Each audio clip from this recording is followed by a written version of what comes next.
గణపతి గజపతి అశ్వపతి ప్రజాపతి సువర్ణ రత్న శ్రీపతి అష్టావధాన జాగృత న్యాయాలంకర మండిత రాజనీతి దురంధర ప్రౌఢ ప్రతాప పురందర క్షత్రియ కులావతాంశ సింహాసనాధీశ్వర మహారాజాదిరాజ శివాజీ మహారాజు యొక్క 396వ జయంతి వేడుకల కోసమైతే దేశం మొత్తం సర్వం సిద్ధంగా ఉంది. 1630 ఫిబ్రవరి 19వ తారీఖున శివనేరి కోటలో అంటే మహారాష్ట్రలోని శివనేరి కోటలో జిజియాబాయ్ షాజీలకు జన్మించిన ఛత్రపతి శివాజీ మహారాజు తన 16వ ఏటనే టేరునా కోట మీద యుద్ధాన్ని ప్రకటించి ఆ కోటను స్వాధీనం చేసుకున్నాడు. ముఖ్యంగా తన వద్ద ఉన్న తక్కువ సైన్యంతోని గెరిల్లా యుద్ధ తంత్రాన్ని ఉపయోగించి చాలా వరకు కోటలను అయితే స్వాధీనం చేసుకున్నాడు. హైందవ ధర్మం, న్యాయపాలన, స్త్రీల పట్ల గౌరవం వంటి అంశాలను ప్రజల్లోకి తీసుకెళ్లి మరాఠా స్థాపన చేయడం జరిగింది. కాళికామాత భక్తుడైనటువంటి శివాజీ మహారాజ్ ధైర్య సాహసాలు పరాక్రమానికి ప్రతీత.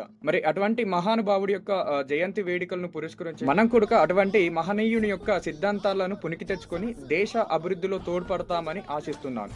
మరొకసారి ఛత్రపతి శివాజీ మహారాజ్కి జై.